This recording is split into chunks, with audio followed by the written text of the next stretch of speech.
Welcome to EV Loop, powered by Carloop. I'm Adrian Maidment. And I'm Riz and Adrian, your host. This episode, a new EV-driven, Zeekr pricing, bigger diggers are back, vote Tesla, and chart of the week. What will the chart be? Hello, Riz. Hey, Adrian. Good to be on. Yep, it's good for another episode. We've cracked 10 episodes now. Woohoo. So please, anyone listening and watching, like, subscribe, and to in the loop of EVs. Oh, that's clever, Riz. Did you just come up with that? Bring in the loop? Just now. Just now, that's genius. That's why you're the host. First up, what have you been? You've been driving? Look, I've been driving a few things, but the most prominent in the last couple of weeks has been the Polestar 3. I got a chance to be on the launch down in Tasmania and did a couple of 100 kilometers in the car.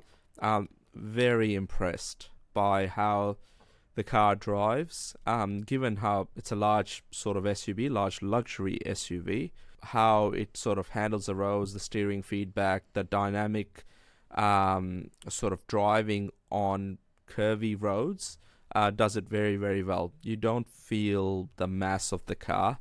It weighs 2.6 ton, but with that big 111 kilowatt hour battery pack and the dual motor configuration that we had in standard and performance versions, just does such a good job. And I can see Polestar selling quite a few of them in that luxury segment and converting a few owners and drivers that would consider a BMW X5 or a Mercedes GLE to try something electric. And it's a very compelling product.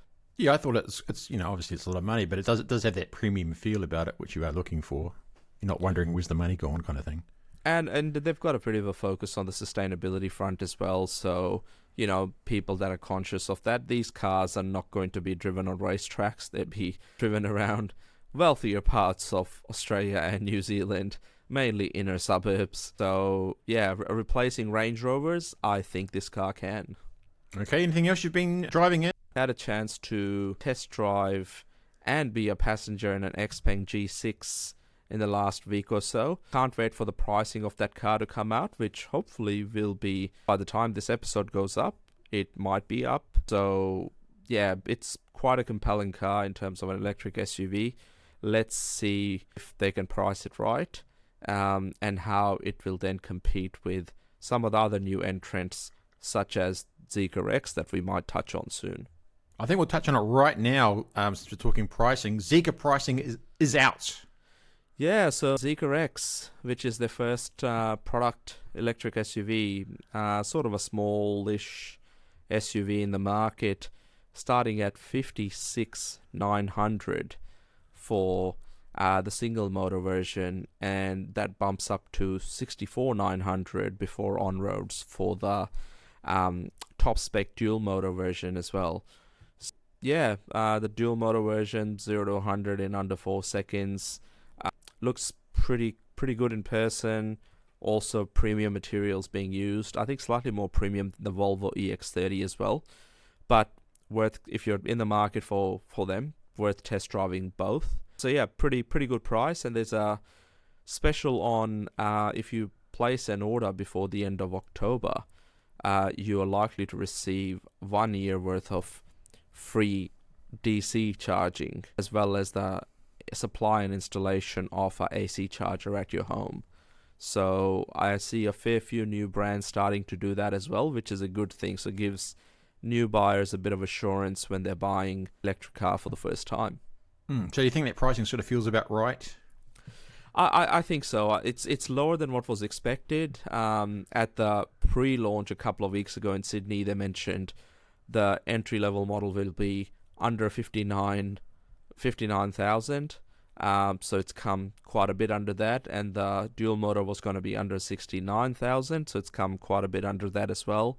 So I think for the current market conditions, the pricing is round about right. But we'll see as there's more competition what they do to the price itself. Okay, we'll move on to, in my notes here, it says AFL Footy Grand Final Victoria. Why are we talking footy, Riz? Well, clearly, well, firstly, congratulations to the Brisbane Lions for Congratulations. winning the grand final. And we had, for once, two non-Victorian teams in there. But the reason why we're talking about this, Adrian, is not so much about the footy itself, although we have some die-hard fan listeners of this program. It's because of the sponsor, Toyota. Now, we know Toyota has not had a battery electric vehicle in the market until they bought the BZ4X to Australia and hasn't sold in a huge amount of sort of units, which means they are struggling a bit when it comes to bringing full electric models.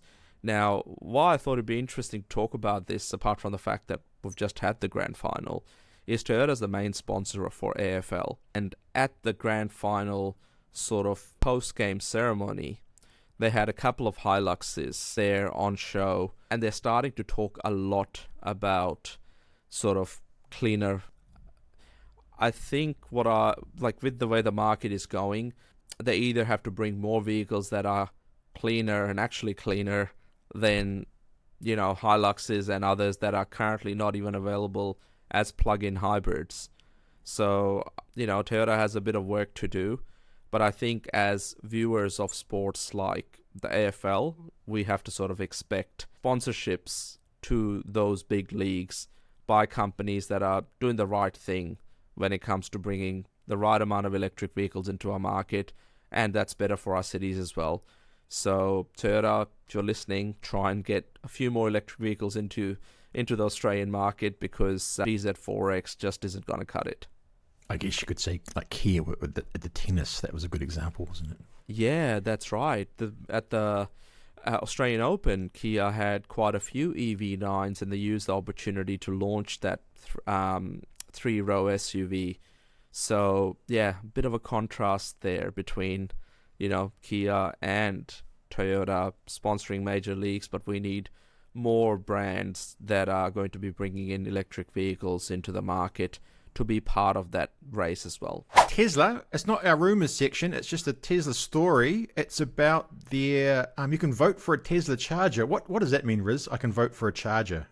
Well, it's a bit different to the US, Australia or New Zealand election, where you're not voting for an individual or a group of people that may or may hold the future to our countries. It's more voting for where, as EV drivers, you would like to see the next Supercharger sites.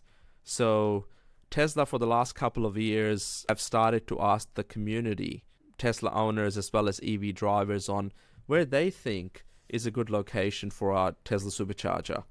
This time around, voting is opened again for spring 2024 in Australia. So people can log into the Tesla Supercharger voting platform and vote for locations in Asia Pacific that they're interested in, that they think it would be good to have a charger out there, and that will help Tesla make a decision, and then they'll pick a winner at the end of this voting round, and hopefully it means that that winner is where a location will be in the next couple of months. So anyone that's interested, there's a few locations in Australia, as well as obviously in the Asia Pacific region. There's the South Korea, Japan, and others as well. But yeah, pick any of those top 5 locations that you feel is appropriate, or if you think the location you would like a Supercharger site on and it's not there, suggest one. So I think it's a good initiative. It's good to get the EV community involved. Surely the community has an idea of where they would like to see chargers, and yeah, getting everyone involved by having to vote. I think it's a good, creative, fun way of rolling out more charging infrastructure where it's needed most. It's not just for Tesla owners, is it? You can also... No, you just need a Tesla account. You can create an account as a non-Tesla driver as well, and then log in, and you'll be able to see where those sites are that are currently selected, or suggest a new one, even as a non-Tesla owner. Right, let's talk big diggers. This was an article in the Driven. We've talked about these before, but this was that the Fortescue Metals grabbed some headlines this week. They're investing $4 billion. Is that right? $4 billion for giant electric haul trucks, electric dozers and electric excavators, but they've also got a very fast charging system, capacity of 6 megawatts. Yeah, so Fortescue Metals Group is one of the bigger mining companies, not only in Australia but globally, particularly when it comes to iron ore mining that's used to make steel. They've run by a gentleman named Andrew Forrest. He's been involved with mining for a while, but also is looking into more renewable and cleaner energy projects on the side when he has some free time. And obviously this company has some pretty strict goals to get to net zero emissions fairly quickly, more aggressive than most other large corporates in that mining sector. So they're putting their money where their mouth is and going out there and buying some of the, big electric diggers and dump trucks, but also doing a lot of designing and engineering in-house on how they'll be able to charge them and operate them on their sites. So great initiative. It goes to show that, not only passenger cars, all the way up to big diggers and dump trucks will be electric into the future. And they're basically saying to other mining companies, hey, the future is now. So get a move on. So good for them to be able to get out there and actually take a stand. And now they're going to get this equipment in and show people that it can be done. $4 billion. It's chum change in the mining sector, Adrian. It's literally pocket money. Wow. Okay. Pocket money. And actually, just on the back of that, I believe their future projects will involve electrifying those heavy haulage trains that run between the mine sites and the ports. So let's watch this space. Wow. Okay, that's good. Let's move on to chart of the week. What do you got for us this week, Riz, for chart of the week? So yeah, this week we're looking at basically EV sales in Australia. What has happened in the first 8 months? I thought it would be good to sort of let's take some stock when it comes to electric vehicles. And as far as we know, adoption has continued to increase. So far, we have sold over 63,540 vehicles fully electric in the first 8 months of the year. There's been a lot of discussion around how, EV sales are plummeting and things are dropping and all of this sort of stuff. And I just wanted to put things into perspective. We are ahead of where we were last year when it comes to EV sales. And over the last couple of months, there's been a little bit of a slowdown, but that's just the way the economy is at the moment. But what that's doing is encouraging manufacturers like MG and others. We've seen some previous price cuts, and we'll probably see more price cuts that will make EVs even more affordable for people. So electric vehicles, although the new car sales data doesn't always show the huge increase that people are expecting, it clearly shows that, the market is maturing. And a lot of manufacturers and others are starting to basically bring their prices down, encouraging more consumers as we get into the fourth quarter of this year. So more sales than last year for EVs, and things, I think, with the number of new models, like some of the ones that we've spoken about already today, like the Zeekr X, sales are likely to continue going up from where they have been. So it's exciting times ahead in 2024, especially the last quarter. Let's move on to any owner thoughts. Owner thoughts you've picked up on in the last week? Yeah, so I've been speaking to, various different owners and also keeping an eye out on YouTube and other places to see what owners are saying about new electric vehicles. And I thought this week we'll do something a little bit different and have a look at what plug-in hybrid owners are saying, because the last time we touched on the fact that BYD's Sea Lion 6, which is a plug-in hybrid electric SUV, has outsold all three of their fully electric models in the month of August, which is their Atto 3, the Dolphin, and the Seal. So Sea Lion 6, a couple of owners have had them for, just over a month now. And one of them, I came across their channel on YouTube, where they were going through how they're now using the plug-in hybrid vehicle in its hybrid electric vehicle mode, HEV mode. And I was just curious to know, hey, how does that operate? What happens to its fuel consumption? And after having a battery electric only range of around about 70 to 80 kilometers in the real world, it switches to hybrid electric mode, where fuel economy can be, well, in that particular owner's experience, was as high as 6.1 liters per 100 kilometers, which is sort of expected from a vehicle that is, like a mid-sized SUV. So the moral of the story is it's probably better to drive it on pure electric mode as much as possible, and maybe charging it every night is the way to go, because most people's commutes are under 60 kilometers a day. So if you can get that out of a plug-in hybrid vehicle like the Sea Lion 6, then it's great.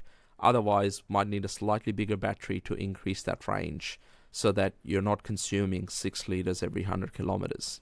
And we'll put a link to that video in below if we have it. Have we got a link to that video, Riz? We'll put a link to that video in the description. International news, my good friend the Tesla Robotaxi. I read another article this week. Apparently Elon Musk has said, drumroll, one for the history books. One for the history books. It's probably the most important vehicle unveil that Tesla's had in years. We've seen them with the Model Y after they launched the Model 3. We also then saw the Tesla semi-truck. We've seen the Tesla Cybertruck. Now is the Robotaxi.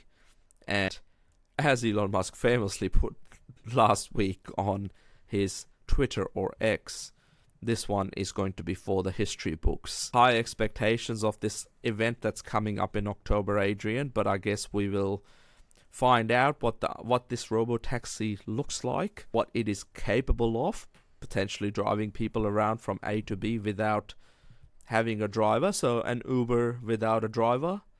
What does that mean? Does that mean the cost of it eventually, those trips will be cheaper than an Uber? I guess we'll find out. So looking forward to that demo on 10th of October. I would say higher profit margins, the prices won't drop. That's always the case. Events coming up, Riz. What's happening events coming up wise? So, events-wise, South by Southwest, which is a show coming up in Sydney, that's where the Zeekr X will officially be launched with potential test drives for those attending that expo. So that's happening sort of the second to third week of October. After that, we have Mobility Live, which is happening in Melbourne. So fleets and other organizations looking at electrifying, that's the show to go to. There'll be a fair few new energy vehicle and electric vehicle manufacturers there as well as some test drives and some special VIP media days organized, as well as the conference, of course. And then following that, we have the Australian Electric Vehicle Association's Expo and Conference that's happening in Hobart in early November. So quite a few events coming up, Adrian. That's good. And summing up, any what's your vibe coming up this next week ahead? What's happening in your world? So I guess a couple of things that are starting to take shape now. We're hearing a lot more around hybrid vehicles and plug-in hybrid vehicles as we get to new emission vehicle standards coming in early 2025. So there's a lot of talk about that. Are hybrids the next big thing? For some people there may be, but I feel that there's more of a conversation to be had about the benefits of electric vehicles. Now, when you have an MG with MG4, prices starting at $30,990 drive away. That is cheaper than Toyota Corolla hybrids. So a fully electric vehicle with 10-year warranty on not only the car itself, but also the battery, that's unheard of at under $31,000. So prices will continue to remain low or get even more lower as there's new models coming into the market. So watch this space, and if you or any of your family or friends are thinking about buying a new car, test drive a few electric cars, and you just never know. You may be very surprised at the price that you can get these cars at today, and with the warranties that are being offered, and the fact that you'll likely to spend less than $10 a week in charging, if you've got the right electricity plan, it's a bit of a no-brainer. So exciting times ahead with all these new models launching, Adrian. Okay, thanks, Riz. We'll leave it there, and we'll see you next week. See everyone then. Like and subscribe.